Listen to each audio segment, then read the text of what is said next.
Hello everyone, I'm Random Bystander here, and I'm a random bystander who is here to entertain you with games, laughs, and lots of fun. We have just finished E3, yes, E3, and many games have been announced. Numerous games have been delayed, and yes, Mother 3 is still not announced. It gets easier every year. Nintendo in particular was a champion this E3, as it seems their digital event brought many new games to the table, along with pleasing fans to their heart's content. I have a lot to say about Nintendo's E3 myself, so that is what we're going to be looking at today. We're going to go through the entire digital event to see the highs, the lows, the in-betweens, everything I thought of when it came to Nintendo at E3 this year. Absolutely everything. While I do encourage you to watch the entire video, there will be timestamps if you want to hear my thoughts on certain games, or games you might be interested in. They are in the description below. Also, if you want to see my full reaction to the digital event with KirbyFan66, feel free to check the annotation on the screen, and watch as we freak out about Banjo Kazooie. Yeah, that's what I'm thinking. What? Oh! Oh my god! Oh! Did Nintendo win E3 this year? Was I happy with the digital event? Let's switch things up and find out. Okay, some quick disclaimers before the discussion starts. I am only going to be covering Nintendo E3 content, not really going to mention any of the other conferences. For one, I didn't have any time to watch any of the other conferences but Nintendo. Honestly, that was all I was personally interested in this year. Microsoft had Keanu Reeves, Square had the Final Fantasy VII Remake, Bethesda had a very excited audience member.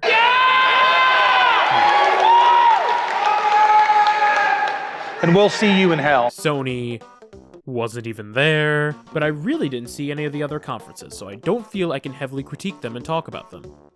Although I'm probably gonna get the Final Fantasy VII Remake. Also, one thing I want to state, this is my opinion, and my opinion alone. Opinions are different, and you may not agree with me. That's okay. I love hearing different opinions. State your opinions, negative or positive, in the comments below. And with that, on to the review! Before mentioning the Direct itself, I think it's important that we focus on Nintendo's pre-events, such as the Smash Bros. And Splatoon World Championships and the Super Mario Maker 2 Invitational Tournament, where Nintendo fans compete to claw their way to the top. I wasn't able to check out the entire tournament, but I was able to see a bit of Mario Maker 2, bits and pieces of Splatoon 2 tournament, and watch the entire Smash Bros. Tournament. Priorities. They did have a few announcements to share, such as the final Splatfest for Splatoon 2, Chaos vs. Order, Splatpocalypse. It's a bit sad to see Splatfests come to an end, but this Splatfest to end all Splatfests looks really cool, and it makes me pumped to participate. Let's go out with a bang. Or a splat. Yeah. Sakurai also made a guest video appearance where he announced that it was important to tune in to the Nintendo Direct for big news on DLC, a sneak preview of what was to come. They also announced that the Smash Bros. Ultimate Online Open Tournament, where the top 4 would make their way to EVA. Really cool to see Nintendo embracing competitive Smash Bros. Overall, what I saw of the tournament was thrilling, exciting, and really got me hyped for the Nintendo Direct. It got me excited for Mario Maker 2 as well, and I am looking forward to seeing what crazy levels the human race decides to torture me with. The Mario Maker Invitational wound up being the only major exposure Mario Maker had at E3, other than a few Treehouse segments. So while Mario Maker 2 was exciting, it was nice to know they were focusing on new games for the Direct. Special congrats to Team Japan for winning the Smash Bros. Tournament, Team Gigi Boys, love the name, for winning the Splatoon 2 Championship, and Abdallah for winning the Mario Maker 2 Invitational. Although I want to give a personal shout out to Gerard the Completionist. He's been a huge inspiration for me when it comes to content creation, and it was amazing to see him up on stage competing, and he really did a good job. I adore his content so much, and if for some reason you don't know who he is, you should check him out. Good job, Gerard. You may have not gotten the trophy, but you and your content continue to complete our lives to this day. Alright, enough with the mushy stuff. On to the digital event! They started the presentation off with a bang as we had our first Smash character revealed. We got Hero, a character from Dragon Quest, and that's all I really know about him. I wasn't too excited for this one at first, but only because I never played a Dragon Quest game. A lot of fans of the series were probably freaking out, not only because they got to play as Hero, but the character had alternate skins from other Dragon Quest games that they could choose from. Even though I'm not a fan, that itself seemed really cool. Plus, Hero had a bunch of interesting moves that seemed to be referencing the previous games. And while I don't know exactly what those references are, it's cool that they're in there. Overall, despite not playing a Dragon Quest game, Smash is always a good way to start off a digital event. His DLC will be out sometime this summer, pretty soon. Speaking of Dragon Quest, they showed off Dragon Quest XI Definitive Edition, which is set to come out on the 27th of September. The game looks fun enough, but I really got to get a good look at it through Nintendo Treehouse, where I was most excited about the worlds we got to explore, the combat system, and by far my favorite thing about this game, switching to 2D mode. I love how you get to switch to a retro style if you so choose. I'm a huge fan of the 16-bit style in RPGs, and the sprite work seemed absolutely phenomenal. I'm not sure the entire game can be in 2D mode, but I'm a sucker for what looks like to be a retro mode. With this definitive edition out in a few months, and now Hero in Smash, it seems like the best time to give Dragon Quest a shot. Also, you get to ride things like this blob. This is the best game ever! Instant pre-order! Next up, good old Yoshihaki Kazumi comes up to not only get the show officially started, but also to introduce us to the new president of Nintendo America. In probably the most entertaining way possible. Sorry, but I'm the right Bowser for this presentation. Look at that smile. That is a look of confidence on an absolute boss. I mean, it takes a certain kind of moxie to put the King of Koopa in his place.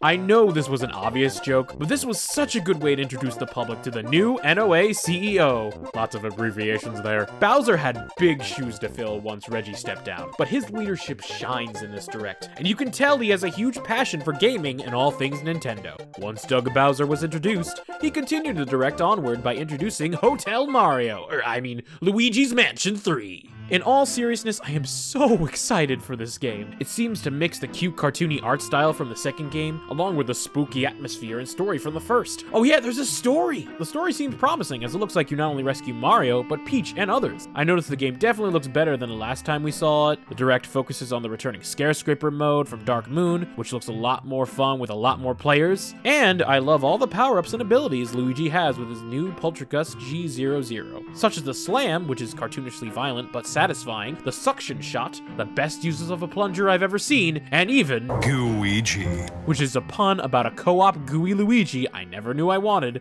but I'm glad I have. The only thing I wasn't a fan of was the fact that there was no concrete release date. I know it says 2019, but I want a specific day, or at least a month, something more. Nintendo, tell me what it is and when I should spend my money, and tell me now! And speaking of scary, right after that was... Yeah, that was my reaction after seeing you too. Jim Henson's The Dark Crystal, Age of Resistance Tactics. I had no idea what this game even was. Apparently this is a game based on a Netflix series based on a movie made by Jim Henson in the 80s. Cool. The Netflix series itself is released on August 30th, so it's cool that they are making a game to support it. The trailer is great, and it's nice to see a Jim Henson puppet used in a day and age where CGI has all but replaced puppetry. Probably won't pick up the game myself, but it gave me info that the show exists, so that's a plus. Next, Link's Awakening brought us another trailer, and I can never say enough how good this game looks. I love the simple claymation-like art style as it fits the unique game setting so well. Along with some awesome gameplay, we get a close look at Dampy and what I like to call do-it-yourself dungeon design. It looks like you collect chambers in order to make your own dungeons and explore them in order to earn rewards. I love this idea, as it's very similar to Mario Maker, and I see people having a lot of fun making dungeons. My only hope is that you're allowed to share these dungeons online, as it would be great to have others try your creations. Heck, with Mario Maker being a huge success, Zelda Dungeon Designer may not be too far off the beaten path. Either way, Link's Awakening. Gonna get it.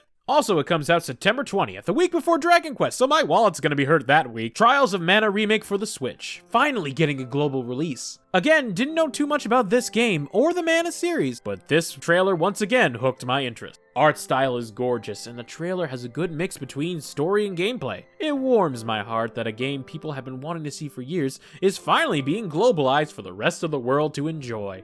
Now, if only Nintendo did that with its other games. No, I'm done crying. I said I'm done! The game won't be out until 2020, but if you can't wait to play some Mana, you can get the Collection of Mana, which features Final Fantasy Adventure, Secret of Mana, and the original Trials of Mana, which were all available on the day of the Direct. Maybe a bit pricey at $40, but still, you're getting 3 games, why not? Here's a big one. Witcher 3 is finally coming out on the Switch. This one got me thrilled. I kept hearing how great Witcher 3 is and how people wanted it on the Switch. A world filled to the brim with exploration, side quests galore that take unexpected turns, and a dark and gritty feel and storytelling that have made the game a household name. I know the game is years old, but there's a reason it strikes a chord with people. I, for one, have never played the game, and I am more than looking forward to enjoying Witcher 3 while gaming on my bed. sometime in 2019. Witcher, why are you pulling a Luigi's Mansion 3 on us? Fire Emblem Three Houses follows The Witcher 3, and it's a huge story-driven trailer, and it's set to release on July 26th. I didn't really understand much of what was going on, other than the fact that it's Fire Emblem. Please don't put someone from this game in Smash Sakurai. However, after looking at some Nintendo Treehouse footage of gameplay, I was definitely more intrigued. There's a lot of depth in not only the combat, but in the school aspect as well, and a lot of freedom and customization options are open to the player. Little actions and decisions can help build your army of students, and your relationships with them, which in turn can help make them stronger. It's so creative, and I wish Nintendo focused on them more at E3, instead of just this trailer. Following Fire Emblem was an entertaining Resident Evil trailer. It was fun, but it kinda stinks. All it was building up to was Resident Evil 5 and 6. Yeah. My favorite part was the guy who ran away from whatever was chasing them, only to come back just to get his Switch. To his credit, I do the same thing. A Switch is $300. There's no way a zombie is playing my copy of Fitness Boxing. No, sir. Then after that, No More Heroes 3 is announced, which is just a cutscene revealing Travis Touchdown, as he uses a mech to climb a building, take down enemies like he's in a QuickTime event, and talk to the camera explaining how cool he is. Man, I need to play No More Heroes. Good thing I have at least half a year. Probably the grittiest game announced, Contra Rogue Corps, is a shooter with a bunch of weird playable characters, including an alien-woman hybrid, a cuddly panda cyborg, and a bug that sounds like he's in a Monty Python sketch. Overall weird? But I've seen Nintendo get weirder. Also, Contra Collection, available later that day as well. Nintendo is really bringing it up to the table with these classic compilations. Daemon X Machina, a game I learned about literally a year ago and still knew nothing about it other than holy moly giant mechs! It looks so fast-paced and full of action. It seems like what Xenoblade Chronicles X was trying to accomplish on the Wii U. Only better. I like the look of gameplay in this game, as it seems there's an infinite amount of space to fly around as a mech and blast other giant robots. Flashy, edgy, and makes me want more. Definitely considering purchasing it in whatever random month it decides to come out. Another September release. That's like the 4th one now. Nintendo, I swear, if I end up in the poorhouse because of September 2019, at least I'll have a bunch of cool games to play in the soup kitchen. A short trailer for Panzer Dragoon, a game where you play as a dragon with Star Fox-like controls. Seems fun, gameplay looks standard, the level design and surrounding areas look intriguing, and the design of the creature is really unique. Not really sure what else to say about it. Comes out this winter. Takahashi enters to remind us that a Pokemon Direct happened, and that Sword and Shield would be released November 16th. They also state that Pokemon Plus accessory is compatible with Sword and Shield, and does the same function, which is good to know. Glad I can use this for more than just Let's Go and a cool graduation photo. The last Pokemon-related news shares that there will be a playable demo where players can face the Water Gym leader Nessa, and face water Pokemon at E3. Yeah, I know you have to have demos to enjoy E3, but it would be cool if it got released to the general public as well. A lot of us can experience the joys of E3, and it would be nice to play without spending tons of money to go to the convention. Oh well, maybe I can go next year. One day. Astral Chain looks incredible. Platinum Games really did their homework at this game, and it looks spectacular. I love the art style, the use of lights, the gameplay, the colors. Everything about this trailer gets me pumped. The story itself is even easier to follow as well, as this post-apocalyptic setting where you control and sync with robots is one that sticks out in my mind. Set to release on August 30th. I might get it as I have a week to save money before the great wallet drought of September 2019. Probably the game I forgot about the most is Empire of Sin. Not much is revealed about it other than you are a mobster and it looks like you were in the 1940s. Gameplay looks like a strategy game that has a focus on shooting people with guns. The art style looks typical of something you might see in a black and white movie. What else to say other than, wait a minute, John Romero made this game? Yep, the guy who made Doom and Wolfenstein 3D is in charge of this, and my interest in this game has heavily increased. One more good note about this game is that the music in this trailer is stellar, as it sounds like something you would hear in a nightclub in that era. It comes out 2020, and I'm certainly looking forward to it. Marvel Ultimate Alliance 3 with DLC. Not my cup of tea. That's my poem. Thank you. Thank you. Tip your waitresses. But in all seriousness, I've never been interested in this game, even though I am a huge Marvel fan. I'm glad it's on the Switch, and if it ever goes on sale, I might pick it up. It's just not for me. But it does feature a lot of classic Marvel heroes and villains, so if this game interests you, you'll love it. And enjoy it on July 19th. You like Zelda-themed rhythm dungeon crawlers? Well, Candace of Hyrule is for you. I was a fan of Crypt the Necrodancer, as fighting and jumping to the beat of the music is so satisfying. The remixes sound so on point, all the Zelda references, and the ability to fight to the beat as both Link and Zelda is a huge plus. I'm definitely going to try and get it, as it's already out by the time of this video is released. Also, go Maracas. Thank you for that game. Mario and Sonic at the Olympic Games, Tokyo 2020. Again, not much to say about this one, other than it looks like every other Mario and Sonic game. It still blows my mind to see Mario and Sonic competing in Olympic events. Peach beating the fur off of Tails in martial arts, and Wario and Silver riding a canoe together. Also, Sonic and friends are wearing clothes. This game is weird. Out in November. Animal Crossing New Horizons, a game that many people wanted to see at E3. Seeing this game would not only determine if Nintendo won E3, but also if there was an angry mob of Animal Crossing fans outside the Nintendo headquarters. The game looks so gorgeous, as the deserted island setting is really breathtaking and expands upon Tortimer Island in New Leaf. It also shows that there will be a crafting system, where it looks like you have to make everything entirely from scratch in order to build tools, furniture, campfires, and other things. It also looks like you can have up to 8 players at once in your village, which is awesome as you can play with your friends and share each other's islands. Some bad news is that it got delayed in March of 2020, but I can wait a few more months. I'm just happy to finally play a real Animal Crossing game again. Shaking trees, bonding with villagers, having more debt to Nook than an Ivy League college. It's just like back in the old days. We finally get our real Animal Crossing console game. We then get the highlight reel where we see a short montage of third-party titles coming to the Switch that people may or may not care about. And here's a quick word about all of them. Power Reignited Trilogy I already own on PS4, but I'm happy Switch owners can enjoy it. Hollow Knight Silk Song, it didn't pique my interest, but it's Hollow Knight, so very cool. Ni no Kuni, a game I always wanted to play since it came out on PS3, but never could. Now I happily get my chance. Minecraft Dungeons, has colorful explosions. Pretty sure it involves Minecraft and dungeons. Elder Scrolls Blades. No, My Friend Pedro looks weird and cool. I think there's a strange banana involved. Doom Eternal, the long-awaited sequel to Doom on the Switch. Epic, but I need to play Doom first. The Sinking City, had to watch the trailer for this one. Love the gloomy atmosphere of the game, but there isn't much to learn from the direct. Wolfenstein Youngblood, not my type of game, but guns and robots. Dead by Daylight, not a game I play, but hey, now I can play it on the toilet. Alien Isolation, already have the PC version, but happy to see you can be spooked by terrifying aliens on the go. Plus, space is gorgeous. Crystal Chronicles, super excited to play this on the Switch, especially with the features on Game Boy being used for Switch multiplayer. Dragon Quest Builders 2, looks fun, but I still need to play Dragon Quest Builders 1. Stranger Things, another Netflix game. I never watched Stranger Things, so I'll personally pass. Just Dance 2019, where's my dancing panda? I need my dancing panda. Katana, I have no idea how to play this game, but it looks fun and I'm willing to learn. New Super Lucky Tale, a cute platform I honestly thought was a Contra remake at first glance. Dauntless, not for me, but I know a lot of people will fight big monsters on the Switch. Super Mario Maker 2, I'm glad they didn't mention this much at E3 and focus on new games. Alright. What's next?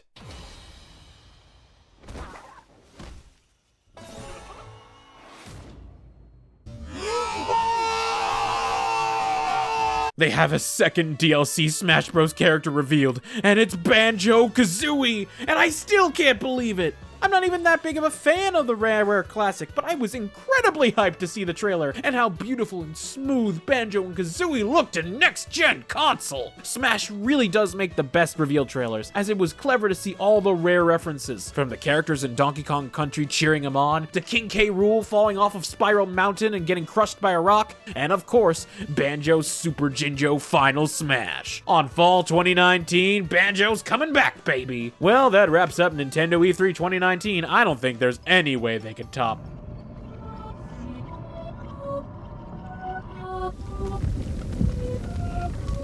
What? I've never even played Breath of the Wild. I know, don't worry, I'm working on it. But the last thing I was expecting was a sequel to it. The teaser had creepy visuals, a zombie Ganon that makes my skin crawl, and the hype fans have gotten from this trailer is higher than a Shikaya Tower. Did I pronounce that right? I really see a Majora's Mask type scenario with the creepy vibe of this teaser trailer. And I can only imagine what can be done with the use of the Breath of the Wild engine. It is only in development, but only time will tell when Breath of the Wild 2 comes to a Switch near you. Thank you. Thank you. Poetry can change lives. You're all wonderful. Mwah. And that is the end of the digital event. Nintendo had more tree houses and such afterwards, but based on all those announcements, it is safe to say Nintendo won E3 2019. All these crazy announcements: Luigi's Mansion 3, Animal Crossing New Horizons, Fire Emblem, Pokemon Sword and Shield, Astral Chain, Dragon Quest, Hero and Banjo-Kazooie and Smash Bros, and Breath of the Wild 2, and so much more made the Direct so eventful, and informed the average Nintendo fan of their plans for the Switch for 2019 and beyond. I'd like to bring up something Doug Bowser said that really rings true to the Direct this year, and why I feel Nintendo won E3. This is our chance to show the world we have games for every type of player on Nintendo Switch. Whether you love action, RPGs, or you're just looking for something new, we've got you covered.